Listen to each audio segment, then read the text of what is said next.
அமைச்சர் சிவசங்கர் செய்தியாளர்களை சந்திக்கிறார். அதனை பார்ப்போம்.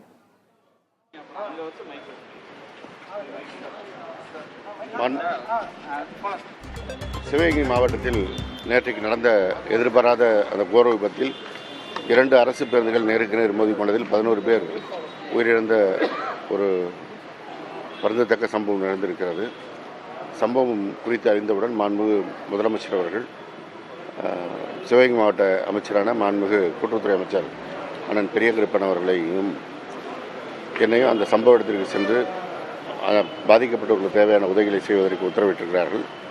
நேற்று இரவே அண்ணன் பெரியகருப்பன் அவர்களும் நானும் சிவகங்கை மருத்துவமனையிலும் திருப்பத்தூர் மருத்துவமனையிலும் காரைக்குடி மருத்துவமனையிலும் அனுமதிக்கப்பட்டவர்களை பார்த்து தேவையான மருத்துவ சிகிச்சை அளிப்பதற்கான நடவடிக்கையை மேற்கொண்டோம். மாவட்ட ஆட்சித்தலைவர் சம்பவம் நடந்த உடனடியே அந்த மருத்துவமனைகளில் சென்று அனைத்து பணிகளையும் பார்த்து கொண்டார். அதேபோல் மாண்புமிகு முதலமைச்சர் அவர்கள் அறிவித்திருக்கின்ற நிவாரணத் தொகையை இரவே வழங்குவதற்கு நடவடிக்கை எடுக்கப்பட்டு வழங்கப்பட்டது. அதில் பாதிக்கப்பட்டு இங்கே மதுரையில் அரசு மருத்துவமனையில் அனுமதிக்கப்பட்டிருக்கின்ற நடத்துனர் சுதாகர் என்பவரையும், அதேபோல் வடமலையான் மருத்துவமனையில் ஒருவரும்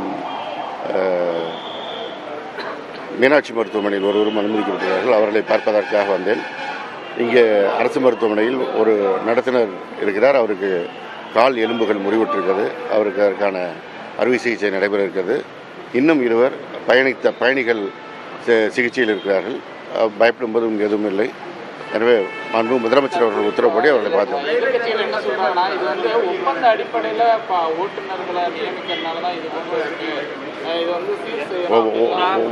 அதில் ஓட்டிய ஓட்டுநர்கள் அரசு ஓட்டுநர்கள் தான் ஓட்டியிருக்கிறாங்க.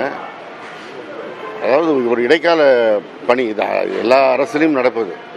இப்பொழுது பணிக்கு ஓட்டுநர் நடத்தின எடுப்பதற்கான இன்டர்வியூலாம் நடைபெற்று அந்த ப்ராசஸ் போயிட்டுருக்கு. 3000 பேரை பணிக்கு எடுக்க இருக்கிறோம். இதற்கிடையில் இப்போ ரிட்டையர்மெண்ட் ஆக அந்த இடங்களை பூர்த்தி செய்கின்ற பணிகளுக்கான நடவடிக்கை எடுக்கும்போது பேருந்துகளை ஓட்டாமல் இருக்க முடியாது என்ற அடிப்படையில் ஒப்பந்த வடிவத்தில் அவர்களை இயக்குகிறோம். அவர்களை அரசு நேரடியாக எடுக்கின்ற ஓட்டுநர் நடத்தினர் பணிக்கு வந்தவர்கள் அவர்கள் விடுவிக்கப்படுவார்கள். இது வழக்கமான ஒரு நடைமுறை தான். தொடர்ந்து ஒரு நிமிஷம்.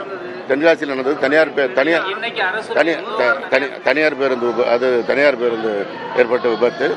இது அரசு பேருந்து விபத்து. இதுவரை இந்த 3 ஆண்டுகளில் அதிகபட்ச ஒரு கோர சம்பவமாக நடைபெற்றிருந்த விபத்து தான். அது குறித்து துறை ரீதியாகவும் ஆய்வு செய்கிறார்கள். காவல்துறையும் வழக்கு பதிவு செய்து ஆய்வு செய்கிறார்கள். என்ன பிரச்சனை, அதில் என்ன குற்றம் நடந்திருக்கிறது என்று பார்த்து அதை சரி செய்வதற்கு நடவடிக்கை.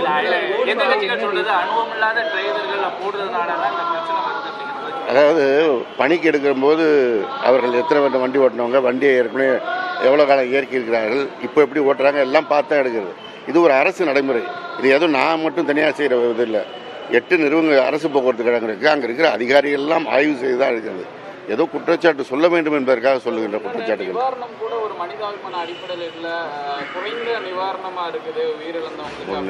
உயிரிழந்தவர்களுக்கு உடனடியாக முதலமைச்சர் அவர்கள் 3 லட்சம் ரூபாய் அறிவிச்சிருக்காங்க. அதே போல மருத்துவமனையில் இருக்கிறவர்களுக்கும் நிவாரணம் அறிவித்திருக்கிறார்கள். தேவைப்படும் போது நடவடிக்கை இல்லை. வழக்கமாக இது போன்ற விபத்து நடக்காமல் இருப்பதற்கு தொடர்ந்து ஓட்டுநர் நடத்துனர்களுக்கு பயிற்சி அளிக்கப்படுகிறது. அவர்களுக்கான வகுப்புகள் நடத்தப்படுகிறது. இது தொடர் நடவடிக்கை. இதுக்கு ஒரு விபத்து நடந்தால் தான் இல்லை, எப்பொழுதும் நடைபெறுகின்ற நடவடிக்கை. அவை இன்னும் சிறப்பான முறையில் நடத்தப்படும். அதாவது பணிச்சுமைங்கிறது இந்த நீண்ட பேருந்துகளை நேற்று கூட ஒருத்தர் குற்றம் சொன்னார். மக்கள் வைக்கிற கோரிக்கை நீண்ட பேருந்துகள் அவர்கள் ஊரிலிருந்து இன்னொரு ஊருக்கு போகும்போது ஏற்படுகிறது. இது இன்னைக்கு ஒன்றும் இந்த பேருந்து இப்போதான் இன்னைக்கு இந்த பேருந்து வரல. பல வருட காலமாக இயக்கப்படுகின்ற பேருந்துகள். அதில் பல வருட காலமாக இது போன்று ஓட்டுநர் நடத்துனர் பணியில் இருக்கிறார்கள். ஏதோ ஒரு அஜாக்கிரதை காரணமாக நடைபெற்றிருக்கிறது. என்ன என்று ஆய்வு செய்தால் அதற்கான தீர்வு எடுக்கப்படும். விசாரணை சம்பவம் நடந்தது 4:30 மணி. அவர்களை உயிர் மீட்பதற்கான பணிகள் நடைபெற்றது. விசாரணை இப்போ தான் செய்ய போகிறாங்க அதிகாரிகள். செய்து நடவடிக்கை எடுக்கணும்.